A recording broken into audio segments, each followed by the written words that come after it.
A really good welcome to everybody. It's great to see you all. Feel free just to chat with everybody, make some new friends. We've got people from LA here. We've got people from Scotland. We've got a group of guys on the front here who are a good laugh who are from Holland. Sorry? Netherlands. Okay. I'm corrected.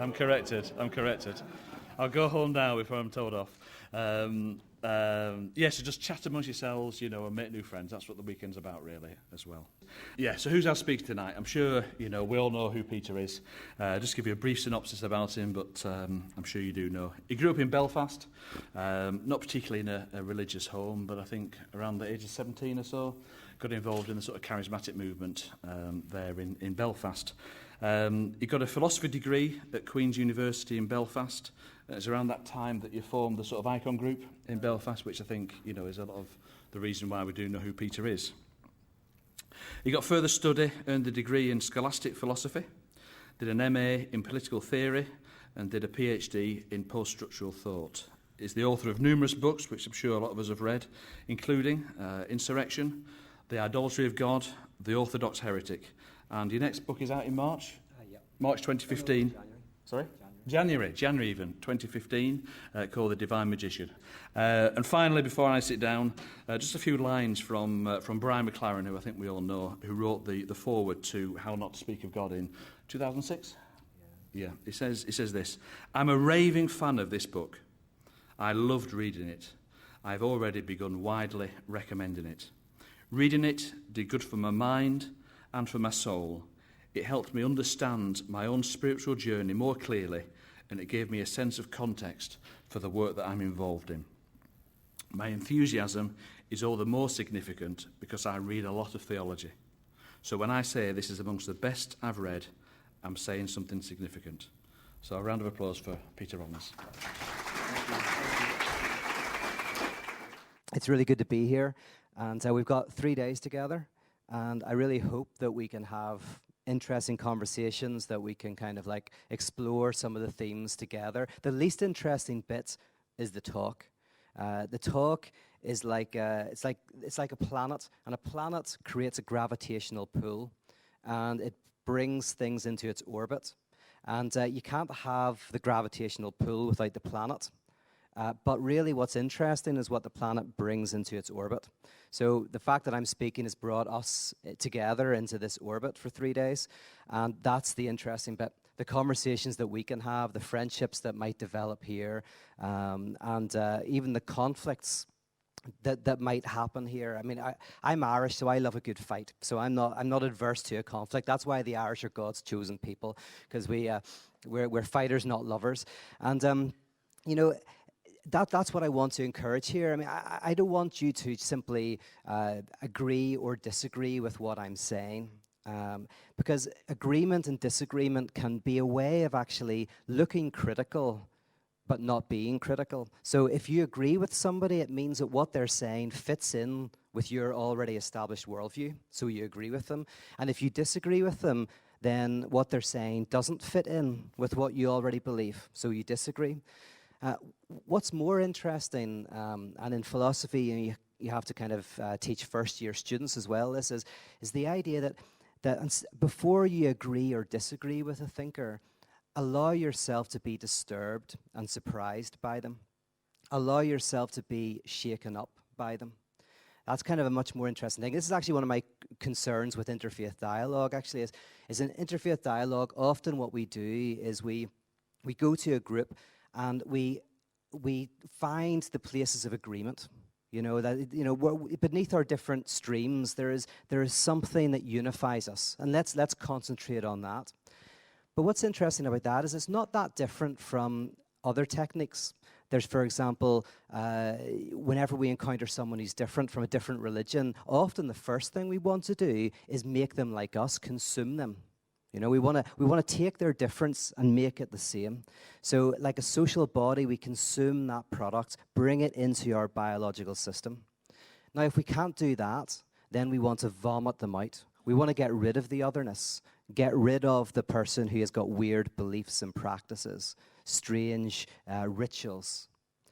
But in interfaith dialogue, we sit down and we often say, okay, where do we agree? But in all three of these, I'm right. In the first two, I'm right and you're wrong. In the third, hey, we're both right, everything's great, right? What's really disturbing about someone who has different beliefs and practices to ourselves is at first they seem monstrous and weird to us, and then we look at ourselves through their eyes and we realize that we're strange and we're monstrous, that the other's otherness exposes to us our own otherness. So at first we encounter someone who raises families very differently or thinks about politics very differently, and we think they're totally crazy. And then we spend a little bit of time with them, and we realize, oh my goodness, I'm crazy. Look at the way I raise my kids. Look at my political commitments. Look at my religious commitments.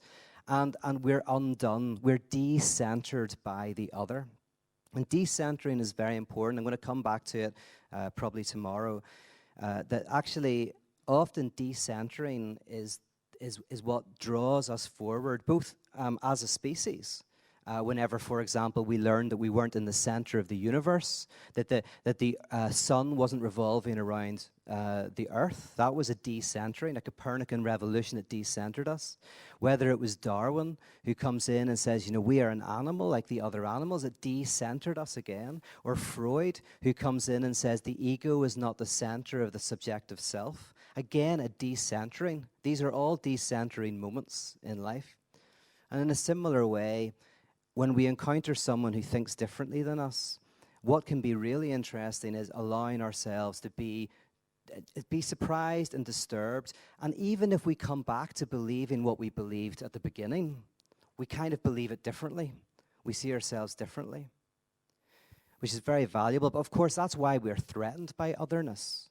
We often don't want to open ourselves up to that anxiety, to the idea that we might be wrong. And that's what I'm going to touch on a little tonight. So anyway, I just wanted that to say, let's have a good fight, a good argument. Because the war, if you've ever, I don't know if you know the comedian Dylan Moran, Irish comedian, but he once just had a throwaway line that I thought was brilliant. And I really understood it from Northern Ireland. It really made sense. He said, war is not a conflict. War is the inability to have conflict. War is what you do when you cannot stand to be in the same room with someone who's nagging you and nagging you and nagging you. You just want to kill them, right? War is when you cannot contain a conflict and therefore you have to destroy the other. So war is in a strange, weird way the violent symptom of an inability to actually sit in the same room and work out difficult issues. Now, there's at the other extreme, there's the kind of lack of violence, lack of conflict that's kind of it's hard to explain, but you'll all know it. Whenever you're in some sort of church meeting and someone says hello, and they say it in such a way like they're saying, "I wish you and your entire family would die," right? But it's all underneath the surface. And so you're in a meeting and everybody's really friendly, but underneath it's just like this pot of anger. But the people are not able to express that anger. It doesn't come up to the surface. So it's there. But because it doesn't come up in the meeting, it comes up somewhere else. In backbiting and in all of these other areas, because the conflict can't actually be brought to the surface. What I think a healthy community is a community of difference, where we can have conflict, just like in an Irish bar. In an Irish bar, you know, you meet up with your friend and you have a drink and you're having a chat, and after a couple of pints, it's like, I love you, I think you're amazing, you should have my kids. Take my kids. Here's my kids. Take them, right? And then a few more drinks later, you're arguing and fighting. You say, I can't believe your mother gave birth to you, and she can look at herself in the mirror. You know, you're terrible. You're awful. I never want to see you again. And then at the end of the night, it's like, okay, I'll see you next week, Seamus. Okay, I'll see you next week. And it just happens all over again. Yeah. And it's the same in a therapeutic session. In a therapeutic session, you can shout at your therapist, you can get angry, you can say, this costs loads of money, this doesn't work, it's just mumbo-jumbo. And at the end of the session, you go, okay, I'll see you next Thursday, right? It's the conflict is able to be contained and brought to the surface. So, you know, that's what I want. And whenever I meet people, because I don't even agree with myself, you know, but when I meet someone who really, really disagrees with me, right, violently disagrees with me, who wants to stand up and scream and swear, and this happens occasionally, and like, you know, wants to kind of throttle me, what I find is if I get to know that person, and occasionally I will kind of go up and talk to them, what I find 9 times out of 10, after a small conversation, you realize that they're really angry with you, not because they disagree with you, but because something you're saying is bringing up something inside them that they haven't been able to bring to the surface. Real disagreement is great, where we just sit, have a drink in the bar, disagree, learn, think, argue. But when you encounter a disagreement where the person cannot stand to be in the same room, that doesn't signal difference. That signals something repressed. So conflict's good and all of that. So that's what I want in this, to surprise, disturb, and to hopefully look at Christianity again in a slightly different light. Over the next couple of days, I want to paint a picture of the message of Christianity and the role of the church that I think will complement PCN and SCM and complement some of the thinkers that you have read. This is also a very personal journey, I think, for all of us. I didn't get into this for some academic reason. I am standing here because I am driven by the questions that I ask and by the things that I talk about. I'm not talking to you so much as talking to myself. And I have to remind myself of that because I do this a lot. I'm out on the road talking to people, and then I have to remember that this is not a job to me. The day it becomes a job, I'm going to have to go off and do something else. We're talking about trying to live better, trying to make more of an impact in our lives and other people's lives, to try and create healthy communities. This is a deeply personal journey, I think, for many of us. And so I want to introduce the 3 days by talking a little bit about what a healthy community and an unhealthy community might look like. To start with, I recently remembered a poster that I saw when I was young. It was actually done in 1948. I tried to put an image of it up, but I don't think it's going to work. But I'll show you it later. You can find it on the internet. It's of Stalin. It was in a Soviet propaganda poster of Stalin meeting all of these sailors. And it was just a typical propaganda poster done by a talented graphic designer called Peter Rollins. But what was really interesting about it was made, it was drawn, it was painted, and it eventually got put before the censorship committee. And at the very last minute, somebody noticed a really interesting detail. In this perfect poster, Stalin was holding his hands in a kind of like a grip like this. And if you looked really closely, you realize that Stalin only had 3 fingers. Right? So this is a propaganda poster of Stalin, 1948, meeting some naval officers, and he's got 3 fingers on his left hand. And of course, the censorship committee, when they saw this, they said, this is diabolical. This is a bad omen. And it's rumored that Piotr was sent, obviously, to the gulags and then executed for this. You know, you just don't mess around with Stalin, right? But the immediate question whenever I saw this was, why did he do it, right? Now, there's 2 obvious answers to this. The first is, well, he didn't realize. He's just not very good at drawing hands. Drawing hands is very difficult, right? If you're an artist, drawing hands is a nightmare, right? You look at the murals in Belfast, they're terrible at hands. But the problem with that is, first of all, this was a talented graphic designer who'd made propaganda posters before. But secondly, even if he was bad at drawing hands, he'd also have to be bad at knowing that he was bad at drawing hands, because there's no way you would just go, oh, it's just a 3-fingered Stalin, I'll fire to the censorship committee. You know, you wouldn't do that, right? So it's weird. It's not only that he was bad at drawing hands, he had to be bad at knowing that he was drawing hands. So that doesn't make sense. But then you go, well, was he making a political statement? And the strange thing is that actually that hand gesture doesn't seem to mean anything objective. Like, there's no kind of obscene objective meaning in Russia where you hide a finger, right? So either he was hiding a finger or he was missing a finger. So that doesn't really make sense. Plus, that would have been a very risky thing to do. I mean, he would know that he'd be tortured and killed for that. So it's hard to know what it is, but if you look at it from a psychoanalytic perspective, you can at least analyze it as a type of Freudian slip. A Freudian slip is a mistake you make, which is kind of, you're not conscious of it, but it speaks a truth. It says something. Now, it was known that actually Stalin had an atrophied left hand. He always hid it. So in any official photographs, Stalin would always be hiding his hand behind his back or in his jacket. And this was known. So in some respects, at an unconscious level, you kind of wonder whether this poster was speaking a type of truth. The propaganda poster, like everything's great, everything's perfect, everything's fantastic.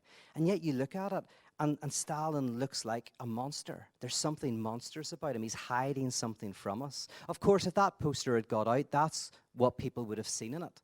They would have gone, look, that's the truth of who Stalin is. That little detail, that little error, that's the truth of the system.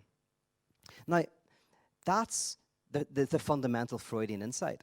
The insight that if I want to know something about you, if I want to know the deepest truth about your life, I don't actually look at a lot of the surface. The person who I'm going to meet this weekend, I actually have to look at the error, a little mistake in your life, something that comes out, a burst of anger, a little moment where you stutter over something, where you hesitate or you forget a word or you misplace one word for another. And the idea is that sometimes that's actually the truth. That's the little thing that's going to tell me something about you that you don't even want to tell yourself. Now, before Freud, this was not really a known thing. Every science has a field of study, right? Biology studies biological systems, or mathematics, numbers. But psychoanalysis studies something very weird. It studies the very thing that we ignore, the mistake, the very thing that we think is completely irrelevant. That's the thing that's of interest. So you could be in analysis for an hour, talking about your week, saying everything that happened, everyone you met, all the frustrations you had, and the analyst is just sitting there thinking about what they're going to have for dinner, right? Until you hesitate. And then they get interested. Why did you hesitate? Why did you almost said someone else's name there. What was that about, right?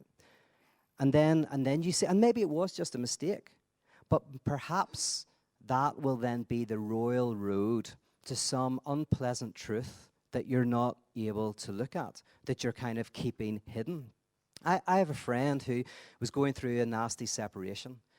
And, it wasn't that nasty. They were getting on quite well. He was getting on well with his ex-partner, but it was painful for everybody concerned, and they had 4 children. Well, anyway, one Thursday night, he was supposed to, because every Thursday night he goes to the house and he tucks the kids into bed and he reads them a story at his partner's house. And one Thursday night he was stressed and he was working late and he forgot to go home and see his kids. So the next day, he's like, feels really bad. And I'm talking to his ex-partner and she's really angry and annoyed and frustrated because the kids wanted to see him. And he felt awful. And he says, right, I don't know what happened. I'm just so stressed. I'm under so much pressure, but, I'm going to make this up to you. I'm going to, to his ex-partner, I'm going to be there next week. And then he forgot again. And actually, he forgot 3 times. And suddenly, from a Freudian perspective, you go, hold on a second. You don't forget about meeting me, and I'm just your friend. But you forget to see your kids 4 weeks in a row, and I know you love your kids much more than you like me. So then you start to talk, and you start to realize that he has profound sense of guilt and shame about things. And that you start to suddenly wonder whether, actually, when his ex-partner said to him, which she did, do you want your kids to hate you? Do you want me to hate you? That actually the answer might be yes, he does. That not at a conscious level, but at an unconscious level, he feels shame and guilt about something, and he feels that he deserves to be hated. And actually, he's doing self-sabotaging acts that will get them to hate him, which kind of reflects his own inner sense of being, right? It's the same if you keep forgetting your keys. That's fine, but if you keep forgetting your keys when you're supposed to visit your mum, to start asking, do you not want to see your mum, right? And that's the strange place of the Freudian slip. It's the little error that speaks the truth. You might not tell me your truth with your words, but you'll tell me the truth with the tapping of your fingers. Right? That's the idea. Is to listen to the what's called the symptom, the little outburst. And why this exists is because we have unpleasant truths, things that we're guilty about, things that are unpleasant to us, things that are hurtful to us, things in our past that we'd rather put down. And instead of saying they're gone but not forgotten, the unconscious, they're forgotten but they're not gone. You push them down, but they reappear and they come out in different places. We are like a propaganda poster, right? We have an image of ourselves, and that's great, and that's what we carry around with us day to day in our lives. But that's not the full truth of the mayhem and the mess that's often going underneath, that we're not even aware of. If you're on Facebook, Facebook is like this propaganda poster, an image of you that you carefully construct. It's you, but it's also a kind of photoshopped version of you. It's not quite you. It's a you that's a little bit better. All the pictures that make you look good, or the images that make you, make you look like you're having a great time or you've got a great relationship. Right? It's not all the other stuff that's going on. We hide that, but it's still somehow happening. This is articulated. There's a story a philosopher, Zizek, tells. And he says it was about Jesus. He's playing golf one week.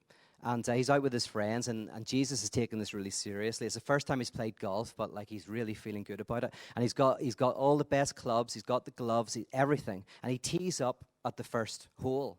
And a friend sees him like doing it all wrong, and he steps in. Jesus goes, "Listen, back off. I know what I'm doing. Like, I knew what I'm doing. Fair enough."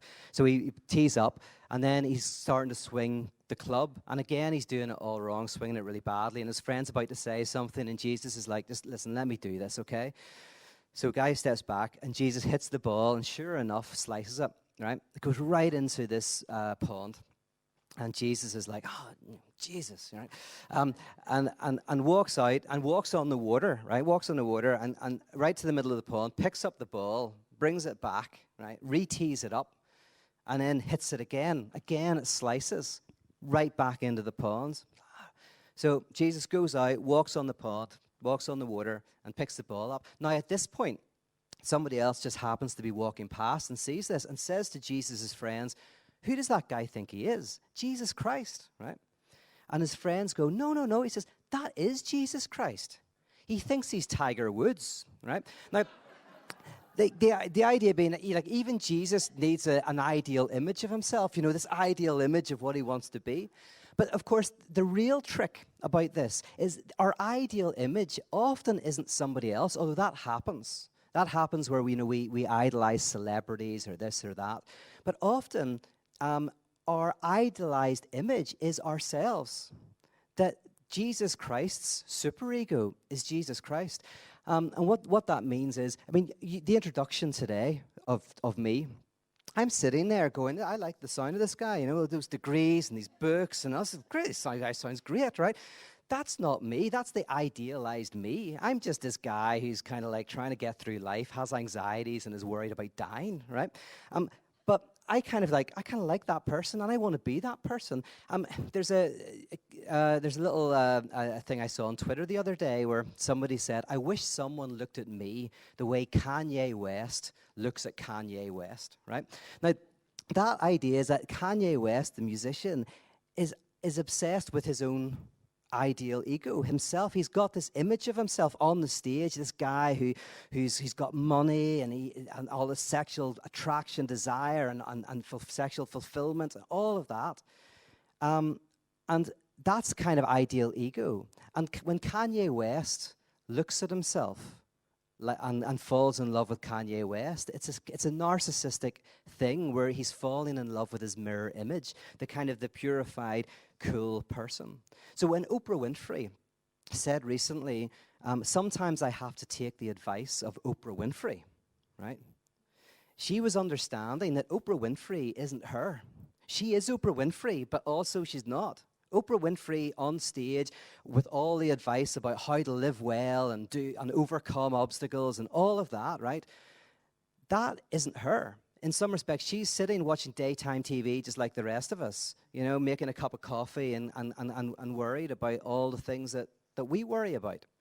But momentarily, she probably feels like Oprah Winfrey when she gets on stage. She feels like her phantasmic, perfect image of herself. And that's why some people get obsessed with celebrity, because they can momentarily believe that they kind of are who they are. That's called castration, by the way. Castration is when you're kind of like, you feel that distance from, yourself and your idealized kind of ego. And what I'm saying here is simply that we're all like this to a certain extent. We all have an image of ourselves that is, we're together, we're funny, we're thoughtful, we're kind, we're this, we're that. That's fine. That's probably mostly true, But also, there is the anxieties and the fears, and ultimately what Tillich would say, the fear of death, the fear of nothingness. Actually, death is only one way that nothingness hits us. Meaninglessness is another. Kind of the sense of nihilism, that life has no meaning.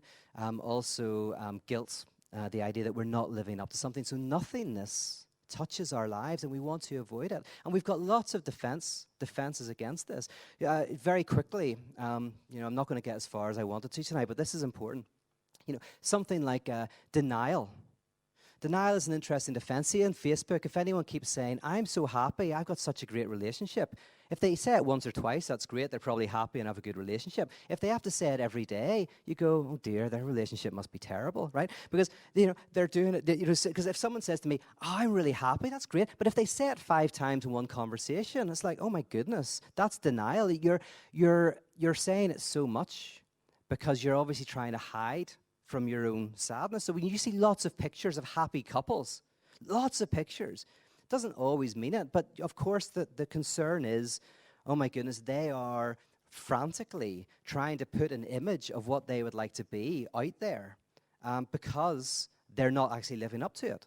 Because if you actually are happy, you're probably not going to be obsessively putting pictures of yourself being happy online, right?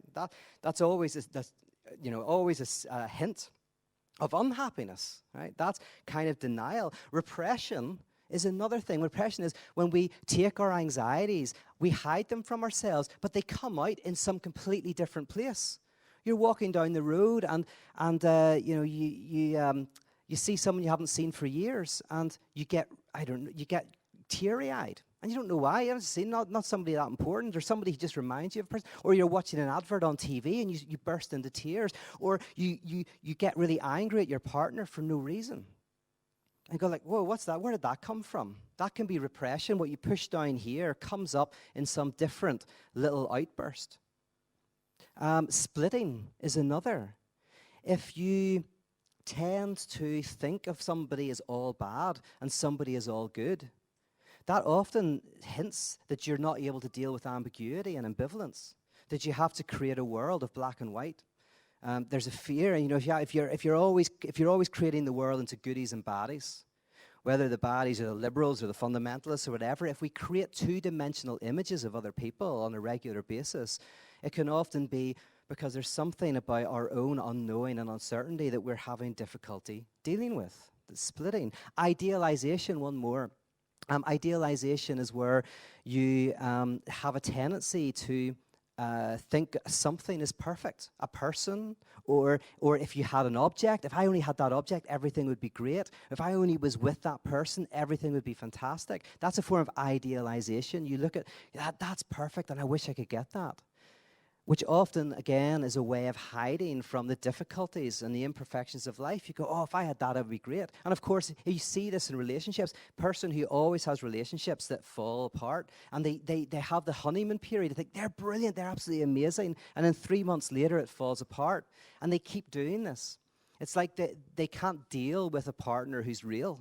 They can't deal with someone who has their imperfections. They're looking for something perfect to cover over something. So these are just defense mechanisms we all have to cover over our ghosts. A ghost is interesting because a ghost is a presence of an absence. A ghost is something that's there but not there. It's like the echo of something gone. Our ghosts are the things that we push down. We kind of forget them. They're gone, but they remain present to us. And they affect us in many different ways. Now, the reason why I'm kind of bringing up these defense mechanisms and this is because there's something similar going on in community, in families, in politics, and in churches. Families also have ghosts, the things that they don't talk about. You can have a couple who, on the surface, everything is great. They have this belief and the marriage is good and everything's okay. But underneath, there's resentment, there's bitterness, there's anger. But it's not talked about. Nobody brings it up. It's all kept beneath the surface. Everybody knows it's there, but nobody talks about it. But it has an effect on the kids. It has effect on the mother, the father, overworking, too much time watching TV, whatever it is, it comes out. What's being repressed comes out. And interesting, just like in therapy, that relationship, the only way something's going to change is if the repressed stuff is brought to the surface.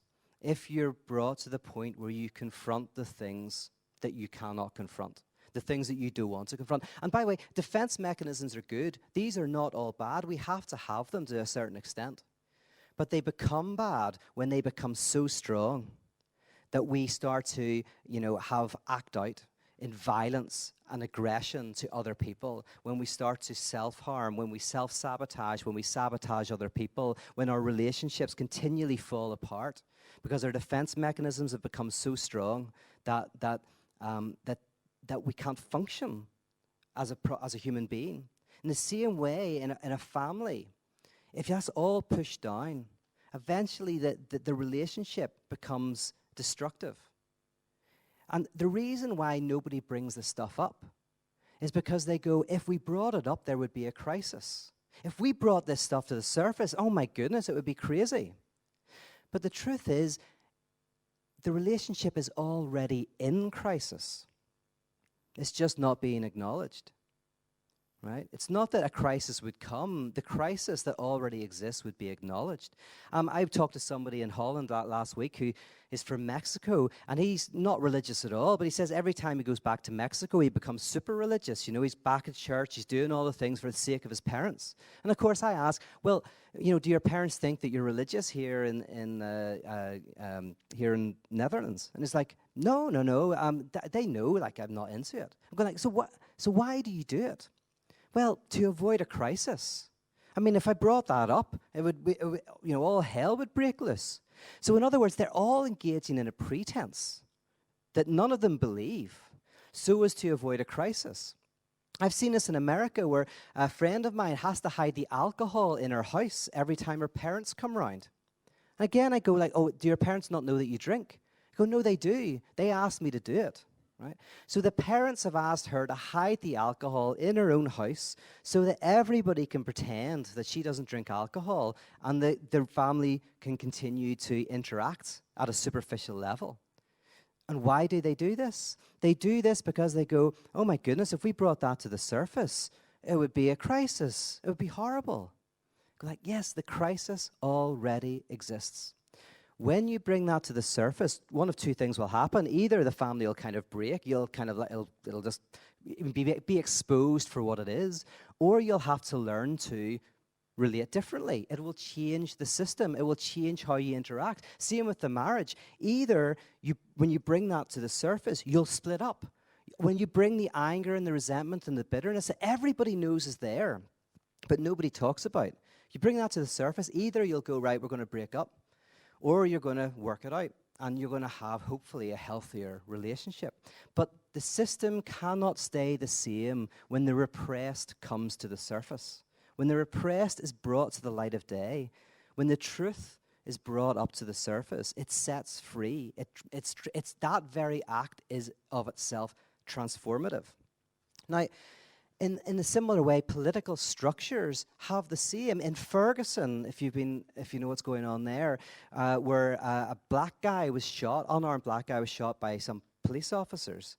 In that place, in Ferguson, the racism and the violence would be known by everybody, under the surface, not talked about, just there every day with police stops and this and that, but under the surface. There, but nobody mentioning it. Once it's brought to the surface, something erupts that brings it to the surface, the system has to respond. Now, it responds in a number of ways. The very first way any system, our personal systems, our family systems, our political systems respond is push it back down. The political revolutionary who brings the repressed up, kill them, pay them off, do whatever you need to do, get rid of them. Whoever brings the stuff to the surface, the system will try to push it back down. If the system can't do that, then the system will either collapse and or reconfigure. Right, that's your options. Right. If you have a political, and the more a political system or a family system or an individual says life is perfect, the worse it is underneath. You see, everybody wants to get rid of hell and keep heaven, right? All of us want to do that in different ways. We want to get rid of the hell and keep the heaven, but in a sense, they seem intertwined. Is it possible to get rid of one without the other? And heaven, it's not even that you see that in church now promised so much. It's promised out there. I'm in LA, the most religious place in the world, where everyone's promising heaven.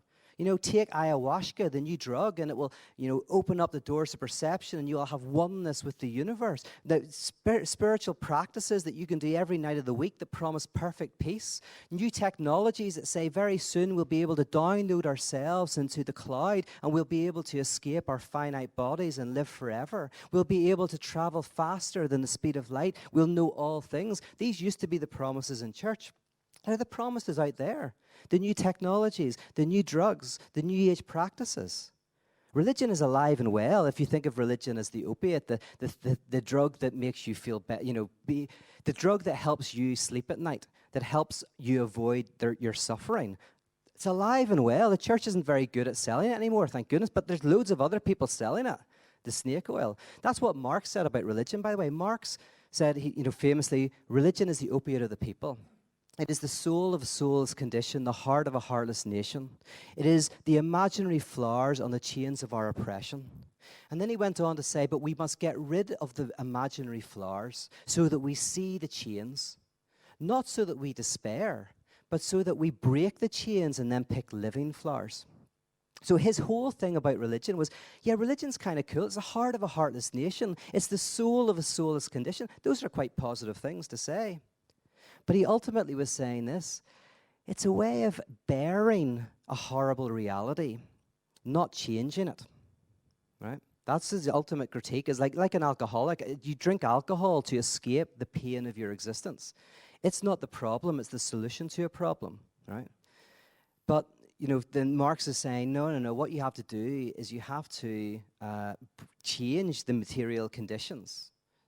That's the key. So instead of having a dream that helps you bear reality, you need a dream that demands you change it. That's the two different types of hope, by the way. There's the hope that in the next world everything will be better, and you just sit down and do nothing. Or there's a kind of hope that, like, maybe your kids will go to university, and that's a hope that causes you to do something. It's a hope that demands something from you, a hope that involves your material, commitments. So the idea is the more someone promises you heaven, whether it's the perfect relationship, the perfect experience of the divine, the perfect this or the perfect that, the more there will be repression, the more there will be splitting. So in a church, you might see splitting where you go, they're all bad, we're all good, and they're all bad. Or you'll see the denial where a church keeps on talking about how humble it is. And it's obvious they're not humble because they believe they know everything. So this denial of pride and arrogance is obviously false. So it's a strange sense of a defense mechanism. All of the defense mechanisms I talked about, idealization, you can see in structural forms within the church and within political systems. When you have a political system that says we are a light on a hill, we are the good guys. We are the world force for good.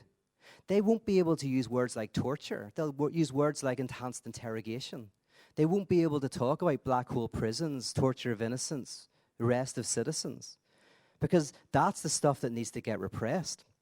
I'm going to take another 5-10 minutes.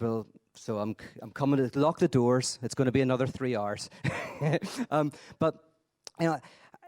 With political systems, they cannot speak their truth. So when you have someone who comes along like Julian Assange and speaks, again, Zizek says, what happened there was not that Assange said what nobody knew.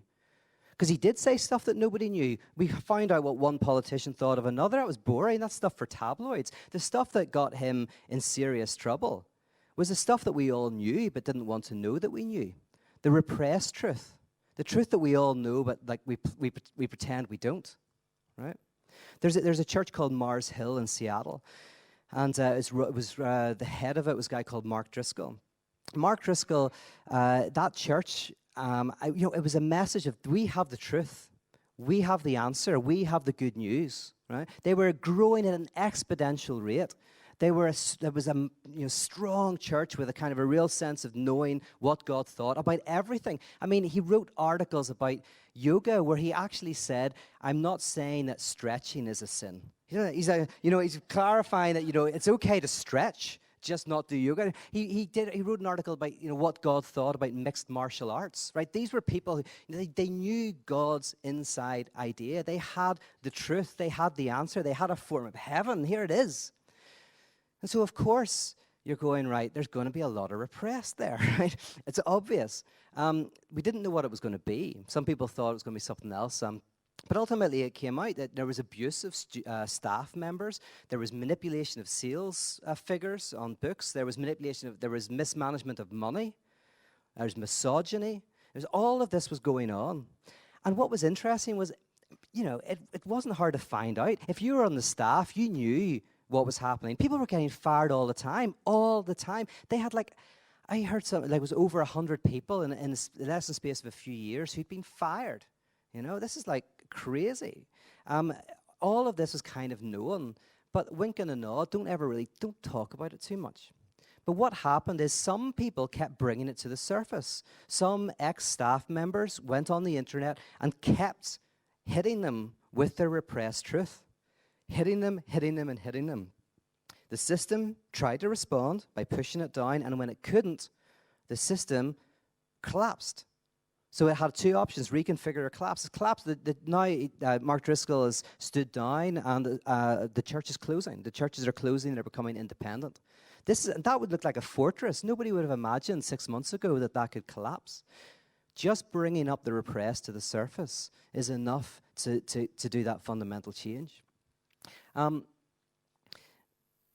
So what I want to say is, in the biblical text, what you see is someone like Jesus is not necessarily starting some new religion, some new true religion. This is now the truth. This is the right worldview.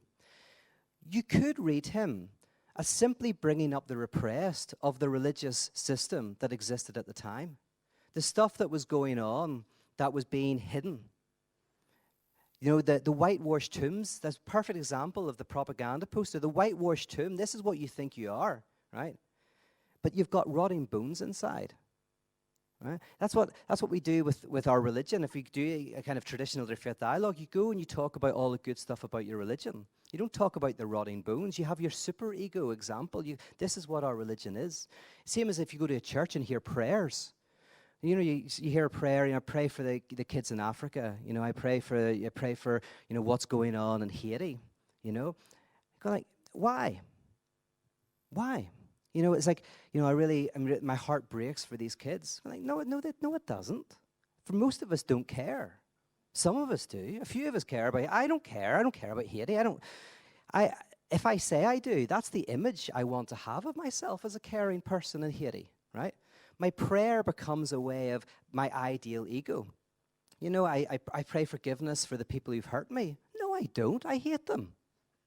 I wish they would die, right? And actually, you get prayers like that in the Bible. I pray that my kids, the kids of my enemies, will get smashed against rocks. You wouldn't hear that prayer in church, right? You don't say that. It's the last thing you pray in church, right? You pray nice stuff. Of course, I pray the kind of person I want to be. The kind of image that I have of myself as a nice, good person. But if I'm honest with myself, it's like if I see a friend of mine succeed, and I'm like, oh, I'm really happy for you.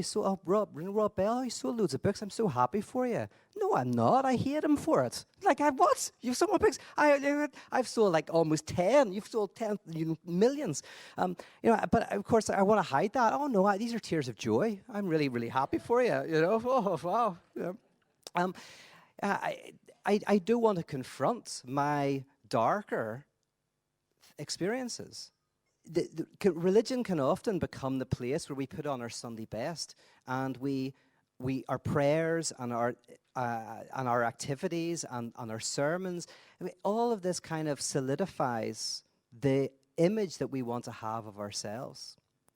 Instead of having prayers, perhaps, of anger and aggression and frustration and doubt and unknowing.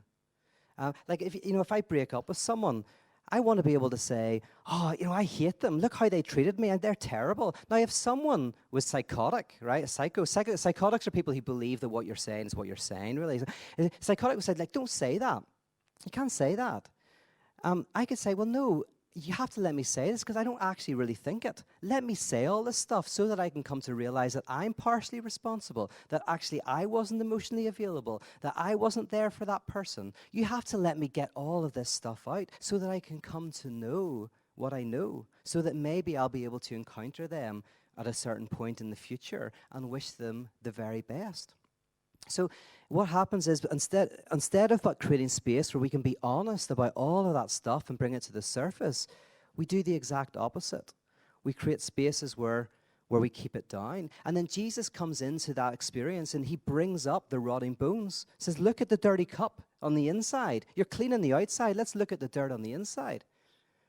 It's not about painting a picture. Actually, and we mentioned Karl Marx. Karl Marx, famous for communism, he wrote about 14 pages. He wrote a lot of stuff, about 14 pages on what that looked like.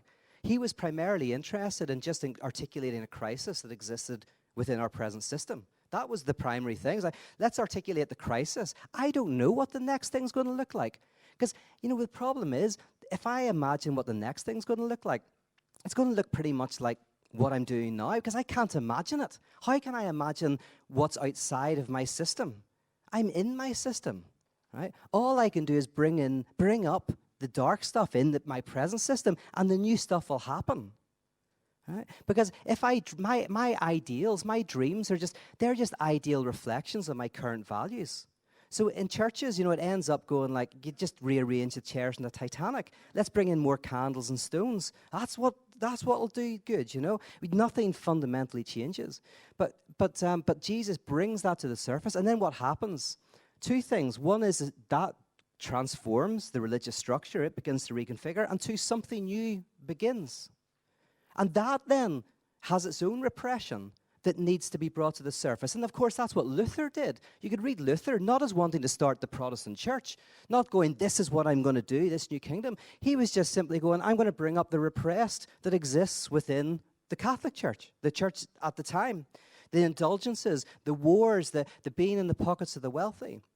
Bring all of that up. Two things happen: a reconfiguration of the Catholic Church over time, and also the creation of the Protestant church, which itself then has repressed stuff that the prophets have to bring to the surface. So we get rid of the idea that what we're trying to do here is get the right worldview. So in these 3 days, we're going to work it out, what actually Jesus thought, what the actual church should be, and what it should work out, right? We get rid of that idea and go, well, we're all within systems, liberal, conservative systems, whatever, and we all have repressions within our communities. And what we need to do is find what they are and find ways of bringing them to the surface. And that will transform. And I think probably PCN and SCM, when they began, were more than likely the manifestation of bringing to the surface the repressed of that time, right? Bringing that stuff to the surface, just like emerging church in America was a transitional movement, I think, that ultimately for evangelicals was a place for them to go, it's okay to ask questions. It's okay to have unknowing and uncertainty. And so, I mean, very simple, but for them in that evangelical American community, that was the move of bringing up the repressed. It wasn't that people weren't doubting. Everyone had doubts. They just weren't talking about them. They were hidden. They were hidden. And then it was like brought to the surface. That's what a lot of my work is, working with evangelical groups, where some people say, oh, you're trying to get me to doubt. No, I'm not trying to get you to doubt. You're full of doubt. I was on a radio station. A guy wrote 10 books on apologetics, and he had 3 shows a week on apologetics. He says to me, are you trying to get me to doubt? I go, no, You're already full of doubt. Why else would you have written 10 books of apologetics and have 3 radio programs a week on apologetics if you weren't full of doubts? That's denial. I mean, that's denial. If you extremely go to the other point, it generally reflects something deeply uncertain within yourself. If you're certain, you wouldn't have to write 10 books on apologetics. You'd, maybe write 1, I don't know. But that was a place where the repressed was being brought to the surface. So this introductory thing, and we'll finish off here, and then once you'll have half an hour, and we'll meet in the bar, and we'll discuss this a little bit, and I'm going to ask Catherine and George to have a small response to what I've said here. But really what I'm saying at the start is, it doesn't matter whether you're conservative or liberal, theist or atheist, or this or that. We all have repressed. Individuals, we all have repressions. Communities, we all have repressions. Political groups all have their repressions. And they're different. Our ghosts are different. There's someone who could walk into this room right now and your heart would stop. But it wouldn't affect me. They're absent to you. They're someone who's, maybe you don't even think about them anymore, not consciously. Maybe you go through a whole week or month or year and not think of them at all. But if they walked in, and they may be long since dead, but they are there, present, forgotten but not gone. Your ghosts are different from mine. And in your community, your ghosts will be different from mine. In one community, it will be doubt and unknowing. In another, it's sexuality. It's whatever it is that you go, we couldn't bring that up. Otherwise, everything would go a bit pear-shaped, a bit mental. That would be mayhem. That's the repressed that has to be brought up. And a healthy community is not then a community with the right answers. We've got it right? The healthy community is a community that is able to, on an ongoing basis, continue to bring up the repressed, just like an analysis. The point in analysis is not that you get to a point where you don't have any repressed stuff anymore. That doesn't happen. The point is you get to the place where you're able to kind of bring it to the surface. You're able to kind of revolve, the stuff that's pushed down, you're able to kind of bring it up. You don't let it fester. You don't let it sit down there for years, like in a church for 20 or 30 years till it erupts in the most negative way. You're able to continue to facilitate that. And our job then, in whatever traditions we're in, I would say, is first and foremost to be that dissident figure, that prophetic figure, that Christ-like figure who says, right, what's the rotting bones? We shall know our ghosts, and our ghosts shall set us free.